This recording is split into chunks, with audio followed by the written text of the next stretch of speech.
अस्सलामुअलैकुम वरहमतुल्लाहि वबरकातुहू। दोस्तों, मैं निशात अहमद आप तमाम साथियों का बहुत बहुत इस्तकबाल करता हूं, खैर मकदम करता हूं, वेलकम करता हूं आपके अपने ही यूट्यूब चैनल जीएस ऑनलाइन पर। सबसे पहले आप तमाम हजरात ये बताइए, हमारी ऑडियो और वीडियो आपको क्लियर मिल रही है? अगर ऑडियो और वीडियो क्लियर है तो एक मर्तबा चैनल को सब्सक्राइब करके घंटी वाले आइकन को प्रेस कर नोटिफिकेशन को ऑल कर लीजिएगा। आज से ये हमारा क्लास जो है बीपीएससी टीआरई 4.0 के लिए ये चालू हो रहा है। एक शेर में आपको कहूंगा कि सफर है शर्त मुसाफिर नवाज बहतीरे, सफर है शर्त मुसाफिर नवाज बहतीरे, हजारहा दरख्त सायादार राह में है। ये ख्वाजा हैदर अली आतिश का शेर है। ख्वाजा हैदर अली आतिश इस शेर में कहते हैं कि एक शर्त है कि पहले तुम सफर पर निकलो और बहुत सारे दरख्त रास्ते में तुमको साया बनकर खड़े मिलेंगे। कहने का मतलब यह है कि अगर हम तैयारी करने को निकलते हैं और अगर हम ठान लेते हैं तो बहुत सारी चीजें हमारे मदद करने को जी खड़ी होती हैं और जो हमें मंजिल मकसूद तक पहुंचा देती हैं। चलिए तो शुरू करते हैं। दोस्तों, हुरूफ इल्लत जो है ये 3 है। उर्दू के अंदर जो हुरूफ तहज्जी है वो साथियों कितने हैं? तो टोटल 52 है। इन 52 में कहा गया कि जो हुरूफ इल्लत है वो तो 3 है। कौन कौन? अलिफ, वाव और या। ये हुरूफ इल्लत है। इसकी तादाद कितनी है? 3 है। इसके अलावा जितने भी हर्फ हैं उन तमाम को दोस्तों क्या कहा गया है? हुरूफे सही कहा गया है। क्या कहा गया है? हुरूफे सही कहा गया। बात समझ गए आप? तो हुरूफे इल्लत 3 है, अलिफ, वाव, या, और इसके अलावा जितने हर्फ हैं उन तमाम को कहा गया हुरूफे सही कहा गया। चलिए यहां तक आप जान गए। अब उसके बाद दोस्तों ये जानेंगे कि चूंकि उर्दू कवायद कायदा की जमा है यानी व्याकरण और उसूल, तो उर्दू कवायद को 5 हिस्सों में तकसीम किया गया है। उर्दू कवायद को कितने हिस्सों में तकसीम किया गया है? तो टोटल 5 हिस्सों में बांटा गया। कौन कौन सा हिस्सा है भाई? सबसे पहला है आपका इल्मे हिज्जा, दूसरा है आपका इल्मे सर्फ, तीसरा है आपका इल्मे नहव, चौथा है आपका इल्मे बलागत, और साथियों 5वां है आपका इल्मे उरूज। तो इल्मे कवायद उर्दू कवायद को कितने हिस्सों में मुनक़सिम किया गया है? कितने हिस्सों में बांटा गया है? मेरे साथ आप लोग बोलिएगा। सबसे पहला पार्ट है इल्मे हिज्जा, दूसरा है आपका इल्मे सर्फ, तीसरा है आपका इल्मे नहव, चौथा है आपका इल्मे बलागत, 5वां है आपका इल्मे उरूज। इल्मे हिज्जा, इल्मे सर्फ, इल्मे नहव, इल्मे हिज्जा, इल्मे सर्फ, इल्मे नहव और इल्मे बलागत, इल्मे उरूज। याद रखिए। तो उर्दू कवायद को कितने हिस्सों में तकसीम किया गया है? 5 हिस्सों में। इल्मे हिज्जा, इल्मे सर्फ, इल्मे नहव, इल्मे हिज्जा, इल्मे सर्फ, इल्मे नहव, इल्मे हिज्जा, इल्मे सर्फ, इल्मे नहव और उसके बाद इल्मे बलागत, इल्मे उरूज। ये टोटल 5 हिस्सों में इसको तकसीम किया गया। और उसके बाद आप जानेंगे कि इल्मे हिज्जा किसे कहते हैं। इल्मे हिज्जा जिसे के साथियों ऑर्थोग्राफी भी कहा गया है इंग्लिश के अंदर। इल्मे हिज्जा जिसमें हुरूफ के हरकत सकनात और आवाजों से बहस की जाती है ताकि हुरूफ का सही तलफ्फुज मालूम हो जाए, उसको ही इल्मे हिज्जा कहा जाता। यानी जिस हर्फ पर जबर जेर पेश इसकी बहस की जाए दोस्तों, तो इसी को क्या बोलेंगे? इल्मे हिज्जा बोलेंगे। ये उर्दू कवायद का सबसे पहला पार्ट है। दूसरा है दोस्तों आपका इल्मे सर्फ है, एटोमोलॉजी जिसको साथियों बोलते हैं। इल्मे सर्फ, इसमें अल्फाज की साख्त, बनावट, उसके तगय्युर तबद्दुल से बहस की जाती है। यानी स्ट्रक्चर, स्ट्रक्चर का मतलब बनावट। जैसे साथियों देखिए, हम बोले नकल, और इसी से नकल से हम क्या कर दें? नाकिल, और नाकिल से साथियों हम क्या कर दें? मनकूल। तो ये सभी के सभी किससे बने हैं? ये सब के सब नकल से बने हैं। इन सभी का असल क्या है? नकल है। तो ये जो बना है यही बनावट, स्ट्रक्चर, रचना से जिसमें बहस की जाए उसको बोलते हैं इल्मे सर्फ। क्या बोलते हैं? इल्मे सर्फ। क्या बोलते हैं दोस्तों? इल्मे सर्फ। जैसे आपने पढ़ा होगा अब्द, और अब्द से दोस्तों क्या बना है? आबिद, और आबिद से क्या बनेगा? माबूद। तो ये सब किससे बना है? तो अब्द से बना है। है ना। आपने पढ़ा होगा जिक्र, तो जिक्र से क्या बनता है साथियों, जाकिर, और जाकिर से क्या बनता है, मजकूर। ये सब जाकिर और मजकूर किससे, जिक्र से बना है। तो दोस्तों जिसके अंदर अल्फाज के यानी लफ्जों के बनावट स्ट्रक्चर से बहस की जाए उसी को बोलते हैं इल्मे सर्फ। इसमें लफ्जों के बनावट के पर बहस की जाती है। उसके बाद तीसरा आपका है इल्मे नहव। इल्मे नहव साथियों जिसे कहते हैं जी सेंटेक्स कहते हैं। सेंटेक्स क्या होता है, इसमें जुमलों की साख्त, बनावट और उनकी तरकीब व तरतीब से बहस की जाती है। देखिए यहां पर क्या कहा गया है, गौर कीजिएगा, जुमलों की साख्त। तो सबसे पहले जुमला किसको बोलते हैं भाई, तो जुमला कहते हैं वाक्य को, जुमला कहते हैं सेंटेंस को, है ना। तो जुमला ये है कि दोस्तों उससे बहस की जाती है। अगर हम ये बोले कि साथियों जैद बीमार है, जैद क्या है, हम ये बोले कि जैद बीमार है, जैद बीमार है, ये बोलना सही होगा। या फिर हम ये बोले है बीमार जैद, है बीमार जैद, ये बोलना सही होगा। या फिर हम ये बोले कि जैद है बीमार, ये सही होगा। तो ये हमारा क्या है, जुमला है, मुकम्मल बात समझ में आ रही है। तो अब हमारा कौन सा जुमला सही होगा, ये जिस चीज में बतलाई जाएगी वही हमारा होगा इल्मे नहव। तो असल तो मेरा जुमला ये सही है कि जैद बीमार है, ये साथियों जिसमें बताया जाता है उसी को कहते हैं इल्मे नहव। ये आपका तीसरा पार्ट है, ठीक है। चलिए उसके बाद आगे आपका है चौथा है इल्मे बलागत। इल्मे बलागत साथियों जिसको बोलते हैं रेटोरिक, ये जो है इसमें अल्फाज और जुमलों की लफ्जी और मानवी खूबियां बताई जाती हैं जी, इसी को बोलते हैं इल्मे बलागत। और इल्मे बलागत को दोस्तों बताया गया है इल्मे बयान। ये क्या होता है कि अपने लफ्जों को कई तरीके से आप पेश कर देते हैं, उसी को बोलते हैं इल्मे बयान। जैसे हमने दोस्तों किसी को कहा कि अरे मेरा चांद आ रहा है। अब मेरा चांद आ रहा है, यहां पर चांद तो साथियों आसमान पर है, लेकिन हमने चांद कह दिया अपने लड़के को, और चांद कहकर हम उसकी खूबसूरती की तारीफ कर रहे हैं। मैंने कह दिया कि अरे मेरी जान आ रही है। जे आपने कभी आपने आपके माँ बाप से आपने प्यार में सुना होगा कि अरे तुम तो मेरे जान हो। तो साथियों यहां पर जान का मतलब होता है जो अंदर है, लेकिन आप अपनी बातों को इस तरह पेश कर रहे हैं कि अलग अंदाज में पेश कर रहे हैं। इल्मे बयान अपनी बातों को अलग अलग अंदाज में रखने का नाम है, अलग अलग तरीके से रखने का नाम है, ठीक है, लफ्जों का माना साथियों। उसके बाद हम ये कहते हैं कि अरे बहा जी शेर आ रहा है, शेर आ रहा है। तो शेर तो जंगल में सारे लोग भाग जाएंगे जी नहीं, कोई जी लड़का है जो बहुत ताकतवर है तो हम उसकी तारीफ में कहते हैं कि ये शेर आ रहा है। तो ये इल्मे बयान है। इल्मे बयान की टोटल 4 किस्में आगे हम आपको बताएंगे। उसके बाद दोस्तों आपका है इल्मे उरूज, जिसको हम बोलते हैं प्रोसडी। वो क्या है साथियों, इसमें शायरी के उसूल और अरकान से मुताल्लिक बहस की जाती है। शायरी यानी जो आप शेर व शायरी है उसमें जिसके उसूल और अरकान, बहर, वजन, इससे जिसमें बहस की जाती है उसको बोलते हैं इल्मे उरूज। तो दोस्तों हमने ये जाना कि उर्दू कवायद को टोटल 5 हिस्सों में तकसीम किया गया है। इल्मे हिज्जा, इल्मे सर्फ, इल्मे नहव। बहुत आसान है, इल्मे हिज्जा, इल्मे सर्फ, इल्मे नहव। और चौथा है आपका इल्मे बलागत, पांचवा है आपका इल्मे उरूज।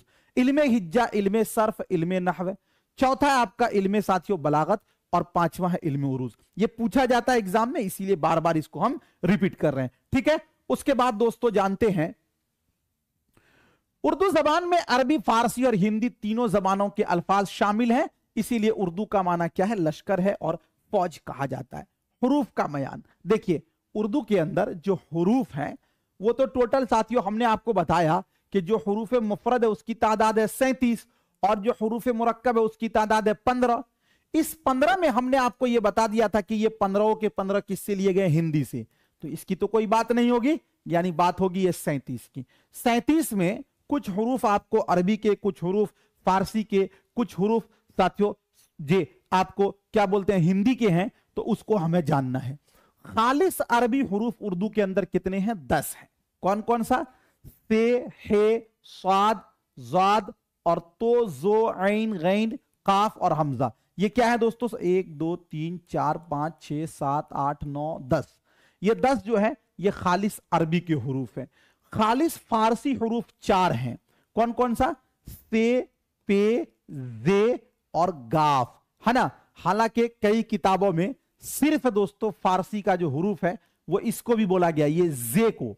हालांकि कई किताबों में मैंने देखा है कि सिर्फ गाफ को भी बोला गया है, खालिस फारसी का हर्फ है। लेकिन साथियों ये भी है कि खालिस फारसी में आपको से जो है, ये बात सही है कि अरबी में भी है, लेकिन से फारसी में भी आते हैं।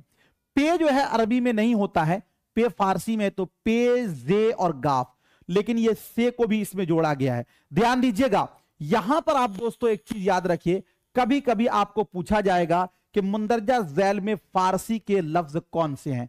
जैसे बीपीएससी ने पूछा था और उसमें दिया था बेगम, बाकी और अलग अलग चीज दिया था। तो बेगम में देखिए गाफ है, तो गाफ के बारे में हम जाने कि गाफ क्या है, फारसी के हर्फ हैं, तो यहां पर बेगम क्या हो जाएगा, फारसी हो जाएगा, इसलिए कि इसमें गाफ है। जी आप समझ गए जी, बेगम फारसी का हो जाएगा। उसके बाद साथियों खालिस हिंदी हुरूफ जो है वो उसकी तादाद कितनी है, 18 है। टे, डाल और रा, देखिएगा अभी हम आपको बताएंगे कि कुछ अल्फाज, ये 3 लफ्ज हैं टे, डाल और रा, जिसको साथियों हम ऐसे लिखते हैं, इसके ऊपर हम एक छोटा सा ते बना देते हैं, ये छोटा सा, तो ये हमारा क्या हो जाता है, टे हो जाता है। टे, डाल और रा और मजकूरा 15, यानी भे, फे, थे, ठे, ये जो 15 है जिसको पहले हमने बताया, ये और ये 3 को जोड़िएगा तो टोटल कितना हो जाएगा, 18। तो ये 18 आपके क्या है, खालिस हिंदी के हुरूफ हैं। चलिए ये चीज आप जान गए। अरबी और फारसी दोनों जबानों में मुस्तमल हुरूफ की तादाद 4 है, यानी वो हर्फ है जो अरबी और फारसी दोनों के अंदर आते हैं उसकी तादाद 4 है, दाल, रे, खे और ऐन। फारसी और हिंदी दोनों जबानों में मुस्तमल हुरूफ 3 है साथियों, यानी जो फारसी में भी आए और हिंदी में भी आए, वो कौन कौन से हैं, तो पे, चे और गाफ, पे, चे और गाफ, पे, चे और गाफ, ठीक है। उसके बाद दोस्तों सबसे जो अहम है वो आपका हुरूफ शमशी। हुरूफ शमशी और हुरूफ कमरी, इसको आप समझ लीजिए। देखिए हुरूफ शमशी और हुरूफ कमरी जो है, ये कह रहे हैं कि जीम किस में आएगा, जीम के बारे में नहीं है इसमें जिक्र है, जीम है नहीं इसमें, है ना, तो जीम है, ये तो अरबी में ही आना चाहिए, लेकिन चूंकि अगर नहीं है तो उसको छोड़ दीजिए, ठीक है जी। चूंकि देखिए इसमें इतना सारा इख्तलाफ है ना, कि मैं इतना सारा इख्तलाफ है कि अगर आपको सारा बुक उठा के रख दिया जाए तो आपको समझ में ही नहीं आएगा। हर साल एग्जामिनर जो है ना एक नया शोषा कहीं से खोज कर ले आता। जैसे इस बार का एक अलग क्वेश्चन पूछा था इसी से, अभी नीचे आएगा वो जी, तो आप छोड़ दीजिए उसको, देखते हैं। दोस्तों हुरूफ शमशी और हुरूफ कमरी, इस 2 चीज को जान लीजिए आप, उसके बाद आगे चलेंगे। देखिए एक होता है हुरूफ शमशी और एक होता है हुरूफ कमरी। हुरूफ शमशी की तादाद भी 14 है, हुरूफ शमशी की तादाद भी कितनी है, 14 है। हुरूफ शमशी की तादाद कितनी है, 14 है। एक होता है दोस्तों आपका हुरूफ शमशी, ठीक है, इसकी तादाद कितनी है, 14, और दूसरा आपका होता है हुरूफ कमरी। हुरूफ कमरी की तादाद भी कितनी है, 14 है। बात समझ रहे हैं। अब ये दोनों का काम क्या है कि सबसे पहले आप एक चीज ये जानिए कि दोस्तों ये जो हुरूफ शमसी और हुरूफ कमरी है ये अरबी का कायदा है।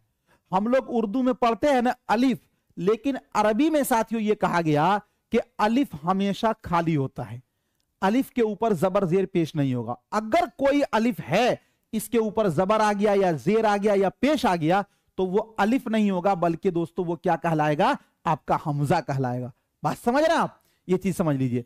अब हुरूफ शमसी और हुरूफ कमरी का मतलब क्या होता है कि दोस्तों जो हुरूफ शमसी होगा, मान लीजिए कि आपका ये हुरूफ शमसी है, क्या है, ये हुरूफ शमसी है, इससे पहले अगर आपका अलिफ लाम आ जाएगा तो दोस्तों यहां पर हम अलिफ लाम को नहीं पढ़ेंगे, बल्कि जो हुरूफ शमसी होगा ये हमारा मुशद्दद हो जाएगा। क्या हो जाएगा, मुशद्दद हो जाएगा, यानी ये तशदीद डाला चला जाएगा।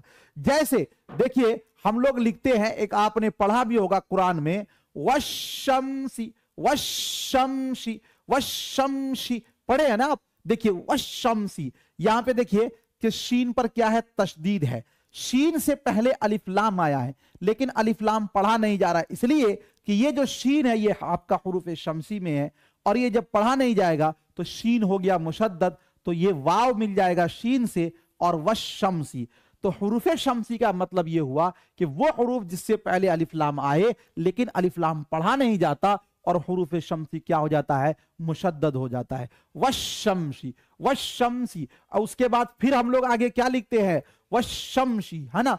और उसी तरह देखिए साथियों, हुरूफ कमरी में क्या होगा कि अलिफ लाम आएगा और अलिफ लाम पढ़ा भी जाएगा। जैसे हम लोग लिखते हैं वल कमरी, वल कमरी, तो वल कमर में देखिए आप साथियों अलिफ लाम आया और ये पढ़ा गया, तो जिसमें अलिफ लाम आए और पढ़ा जाए वो आपका हुरूफ कमरी, और जिसमें अलिफ लाम आए और पढ़ा ना जाए वो आपका हुरूफ शम्सी। हुरूफ कमरी और हुरूफ शम्सी दोनों की तादाद कितनी है, तो दोस्तों 14 है। कितनी है, 14 है। तो सबसे पहले जानते हैं हुरूफ शम्सी 14 है। वो हुरूफ है जिनसे पहले अलिफ और लाम आते हैं, मगर उस वक्त लाम का तलफ्फुज नहीं होता और लाम के बाद का हर्फ मुशद्दद होता है। जैसे अश-शम्सी, वज़्ज़ुहा, वज़्ज़ुहा, जे वज़्ज़ुहा, वल्लैलि इज़ा सजा, मा वद्दअक रब्बुक वमा क़ला, है ना। वज़्ज़ुहा बोलते हैं ना, तो यहां पर अज़्ज़ुहा इसलिए कि अलिफ से पढ़ रहे हैं।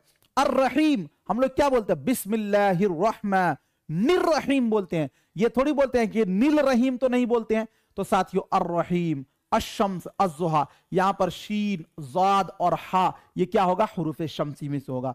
हुरूफ शम्सी 14 हैं, ते, से, दाल, जाल, रे, जे, सीन, शीन, स्वाद, ज़ाद, तो, जो, लाम, नून, ये टोटल क्या है, 14 जो है आपके हुरूफ शम्सी है।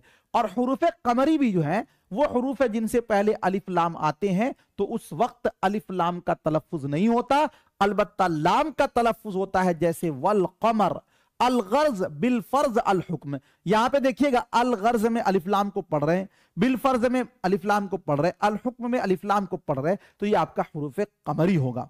हुरूफ कमरी भी 14 हैं। अलिफ, बे, जीम, हे, खे, ऐन, गैन, फे, काफ, काफ, मीम, वाव, हे और ये आपके 14। ऐसे हुरूफ कमरी और हुरूफ शम्सी को याद करना बहुत मुश्किल है, चूंकि साथियों 14 को अलग अलग याद करना पड़ता है। लेकिन आप मुस्तामल जो लफ्ज है, जो इस्तेमाल किया गया है, इसको अगर आप देखेंगे तो यहां पर आपको तलफ्फुज में पता चल जाता है कि ये हुरूफ शम्सी है या हुरूफ कमरी है। ठीक है, चलिए ये चीज आप जान गए। और दोस्तों साथियों आगे आपका आता है, उर्दू के अंदर जितने भी हुरूफ हैं वो तमाम हुरूफ दो टाइप के हैं। एक या तो उस हुरूफ पर नुक्ता है या उस हुरूफ पर नुक्ता नहीं है।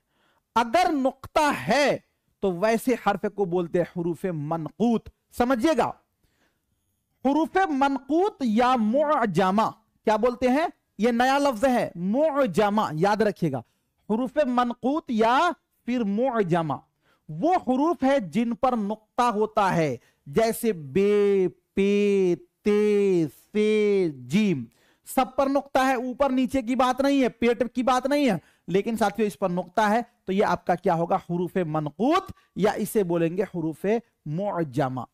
हुरूफ गैर मनकूत या मोहमला, हुरूफ गैर मनकूत या मोहमला, गैर मनकूत हो या मोहमला हो, गौर कीजिएगा, वो हुरूफ है जिन पर नुक्ता नहीं होता, जैसे अलिफ, हे, दाल, रे, सीन वगैरह वगैरह। यानी हमने ये जाना कि हुरूफ मनकूत को ही क्या बोलते हैं, मुअज्जमा बोलते हैं, और हुरूफ गैर मनकूत को ही क्या बोलते हैं, मुहमला बोलते हैं। मनकूत यानी जिस पर नुक्ता हो, गैर मनकूत यानी जिस पर नुक्ता नहीं हो। लेकिन नोट में एक बात यहां पर याद रखिएगा कि दोस्तों मुअज्जमा और मुहमला की इस्तिलाह उस जगह बोली जाएगी जहां दो हुरूफ एक ही शक्ल के हों और सिर्फ नुक्ते का फर्क हो, वहां पर मुअज्जमा और मुहमला बोलेंगे। देखिए, अगर कोई बंदा ये बोले कि मीम और लाम, इसको वो बोल दे कि ये मुअज्जमा है, और इसको बोल दे कि वो मुअज्जमा है और इसको वो बोल दे कि मुहमला है, तो यहां पर गलत हो जाएगा। यहां पर हमें बोलना होगा कि नून जो है वो मनकूत है और मीम जो है गैर मनकूत लफ्ज हर्फ है। ठीक है, लेकिन दोस्तों मुअज्जमा और मुहमला की इस्तिलाह कहां पर आएगी, जैसे देखिए हम बोले जीम, हम बोले हा, दोनों एक ही टाइप का है, सिर्फ नुक्ते का फर्क है। हम दोस्तों ये लिखते हैं दाल और जाल, दोनों एक ही टाइप का है, सिर्फ नुक्ते का फर्क है। तो यहां पर मुअजमा और मुहमला की जी इस्तिलाह आएगी। हम बोलते हैं ऐन, हम बोलते हैं गैन, दोनों एक ही टाइप का, सिर्फ नुक्ते का फर्क है। तो यही चीज कह रहा है कि मुअजमा और मुहमला की इस्तिलाह उस जगह बोली जाएगी जहां दो हरूफ एक ही शक्ल के हों और सिर्फ नुक्ते का फर्क हो। यह बात आप याद रखिएगा। मनकूत और गैर मनकूत सबको बोलेंगे, लेकिन मुअजमा और मुहमला वहीं पर बोला जाएगा कि वो हरूफ जो एक टाइप के हों लेकिन सिर्फ नुक्ते का फर्क हो, जैसे जीम और खा, जैसे दाल और दाल, जैसे सीन और शीन, जैसे तो और जो, जैसे स्वाद और जाद, जैसे आपका ऐन और गैन। तो ये हुरूफ ही क्या है, मुअजमा और मुहमला है। बात समझ में आपको आ गई? चलिए उसके बाद दोस्तों आगे है कि अगर किसी हर्फ पर एक नुक्ता है, एक नुक्ता, तो उस हर्फ को बोलेंगे हुरूफ मुवहदा। वाहिद से बना है मुवहदा, वो हुरूफ है जिन पर सिर्फ एक नुक्ता हो, जैसे बे, जीम, जाल, या इसी तरह आपका नून, या इसी तरह आपका गैन, या इसी तरह फे। जिस हर्फ पर एक नुक्ता हो उसको बोलते हैं क्या साथियों, हुरूफ मुवहदा। हुरूफ मुसन्नात ये तस्निया से बना है, वो हुरूफ है जिन पर दो नुक्ते हैं, जैसे कि ते, जैसे कि काफ, दो नुक्ते हैं। इसी तरह दोस्तों आपका ये, इस पर भी दो नुक्ते हैं। तो जिन हुरूफ पर दो नुक्ता हो उसको क्या बोलेंगे, हुरूफे मुसन्नात। हुरूफे मुसल्लसा ये साथियों सुलुस से बना है, वो हुरूफ जिन पर तीन नुक्ते हों, जैसे कि आपका से, जैसे कि चे, जैसे कि पे, जैसे दोस्तों आपका जे तीन नुक्ता है, जैसे आपका शीन तीन नुक्ता है। तो इसको क्या बोलेंगे, हुरूफे मुसल्लसा। यानी जिस हर्फ के ऊपर तीन नुक्ता हो उसको क्या बोलेंगे, हुरूफे मुसल्लसा। अब दोस्तों आपका जो नुक्ता होता है वो दो टाइप का होता है, एक ये है कि ऊपर नुक्ता है, एक ये है कि नीचे नुक्ता है। तो अब वो क्या होगा, अगर ऊपर नुक्ता है तो वैसे हुरूफ को बोलते हैं हुरूफे फौकानी। क्या बोलते हैं, हुरूफे फौकानी, हुरूफे फौकानी। जे साथियों वो हुरूफ है जिनके ऊपर नुक्ते हों, जैसे ते, जैसे से, जैसे जाल, जैसे गैन, इसके ऊपर में नुक्ता है तो ये आपका हो जाएगा हुरूफे फौकानी। एक बात जान लीजिए, जो पढ़ने वाला नहीं है ना उसको तो समझ में ही नहीं आएगा, वो तो कहेगा जल्दी जल्दी जल्दी जल्दी। और जो पढ़ने वाले लोग हैं वो कहेंगे सर आप बिल्कुल इत्मीनान से, क्योंकि पहले क्लास है, हम अभी पहले जीने पर हैं, पहले सीढ़ी पर, आप समझाते चलिए। और जो लोग पढ़ने वाले नहीं है उनके मन में एक उतावलापन होगा कि जल्दी यहां से भागो कि फला गप करना चालू है। तो दोस्तों हुरूफ फौकानी वो हुरूफ, फौकुन के माने होते हैं ऊपर, वो हुरूफ जिन हुरूफ के ऊपर नुक्ते हो, जैसे ते, से, जाल और गैन। और हुरूफ तहतानी, तहतुन के माने होते हैं नीचे, वो हुरूफ है जिनके नीचे नुक्ते हो, जैसे पे और बे पे। ठीक है, अब यहां पर एक बात ये समझिए, हमने आपको बताया हुरूफ फौकानी और हुरूफ तहतानी। फौकुन का मतलब वो हुरूफ जिसके ऊपर नुक्ते हो, हुरूफ तहतानी वो हुरूफ जिनके नीचे नुक्ते हो। लेकिन हम आपसे सवाल करते हैं कि बताइए ये क्या होगा, हुरूफ फौकानी होगा या हुरूफ तहतानी? हम आपसे सवाल करते हैं कि ये बताइए क्या होगा, हुरूफ फौकानी या तहतानी? कहिएगा सर न इसके ऊपर नुक्ता है और न इसके नीचे नुक्ता है, इसके तो पेट में नुक्ता है, तो पेट वाले की तो बातें नहीं हुई है कुछ यहां। या क्या होगा, जीम और नून क्या हो जाएगा? तो दोस्तों आप गौर करें, जीम और नून के बारे में यह बताया गया कि जिन हुरूफ के पेट में नुक्ता हो उसको देखा जाएगा कि जब हम उसको मुरक्कब करते हैं, यानी जब हम उसको लिखते हैं, तो लिखने के कंडीशन में देखेंगे कि यह नुक्ता ऊपर जाएगा या फिर नीचे जाएगा। जैसे दोस्तों हम देखेंगे जीम से अगर हम बनाते हैं तो जीम से हमारा बनेगा जहाज, जीम से और भी बहुत सारे बनेंगे, जीम से बनेगा जायज, है ना। अब यहां पर देखिए जो जीम है नीचे नुक्ता हुआ या ऊपर, तो कहिएगा सर ये नीचे, तो जीम के अंदर क्या होगा ये, तो ये आपका हुरूफे तहतानी हो जाएगा। क्या हो जाएगा, हुरूफे तहतानी। अब कहिएगा नून वाला, तो नून में आप बनाइए, मिलाइए इसको, नून से साथियों आपका क्या होगा, तो नून से आपका हो जाएगा नमकीन। नमकीन में देखिए ऊपर नुक्ता है या नीचे, तो आप कहिएगा सर नमकीन के ऊपर नुक्ता है, तो ये वाला आपका क्या हो जाएगा, हुरूफे फौकानी। क्या हो जाएगा, हुरूफे फौकानी। बात समझ में आ गई? यानी जिस हुरूफ के बीच में पेट में नुक्ता है उसको गौर करेंगे कि ये आपका क्या है। जब हम मुरक्कब हर लफ्ज लिखते हैं वहां पर इसका नुक्ता कहां पड़ता है। अगर दोस्तों नीचे पड़ता है तो नीचे, तो जीम में नीचे पड़ेगा। ऐसा तो नहीं कि जीम के ऊपर नुक्ता डाल देंगे, तो जीम के नीचे रहेगा तो जीम क्या हो जाएगा आपका हुरूफ तहतानी, और नून के ऊपर नुक्ता होगा तो वो आपका क्या हो जाएगा हुरूफ फौकानी। बात समझ में आ गई? इस चीज को आप याद रखिएगा, ठीक है। चलिए, इसको मैंने यहां पे नहीं लिखा है इसीलिए यहां पर मैंने लिखा। ऐसे देखेंगे तो दोस्तों फिर चे का भी वही मसला होगा। चलिए, उसके बाद हमने दोस्तों जाना है हुरूफ इल्लत। हुरूफ इल्लत जो है वो टोटल कितने हैं? हुरूफ इल्लत जो है वो टोटल कितने हैं? 3 है। हुरूफ इल्लत वो हुरूफ हैं जो तलफ्फुज में तकरीबन हर हर्फ के अंदर आए, और हुरूफ इल्लत की तादाद कितनी है? 3 है। ये पूछा हुआ क्वेश्चन है। तो साथियों ये आपका है अलिफ और वाव और या, ये हुरूफ इल्लत है।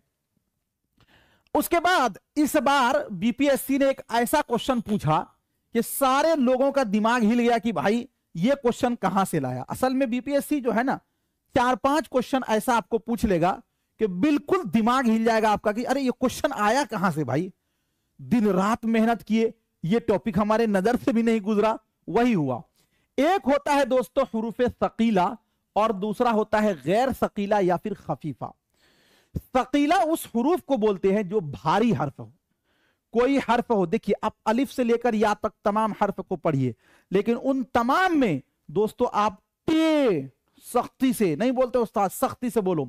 डाल अड़े अड़े यहां से निकालते हैं, निकलता नहीं है, बच्चा का निकलता नहीं है। तो ये आपका होता है हुरूफ सकीला।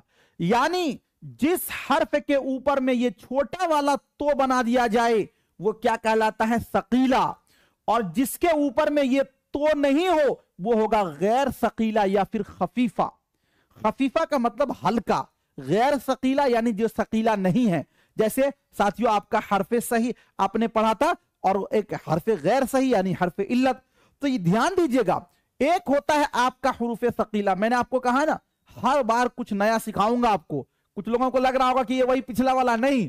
हुरूफ सकीला उर्दू के वो हुरूफ जिनके ऊपर छोटी ता, ये वाली ता बना दी जाती है, उसे हुरूफ सकीला कहते हैं। क्या कहते हैं दोस्तों? हुरूफ सकीला कहते हैं। और हुरूफ सकीला जो उर्दू के अंदर है वो 3 है। कौन कौन? टे, डाल और रे। इसके अलावा कोई और हर्फ है नहीं जिस पर छोटा वाला तो बनाया जाता है। और दूसरा आपका हुरूफ गैर सकीला या खफीफा, जिन हुरूफ के ऊपर छोटी तो न हो उसे गैर सकीला या खफीफा कहा जाता है। बाकी जितना है इन 3 के अलावा सब आपका हो जाएगा गैर सकीला या फिर खफीफा हो जाएगा। चलिए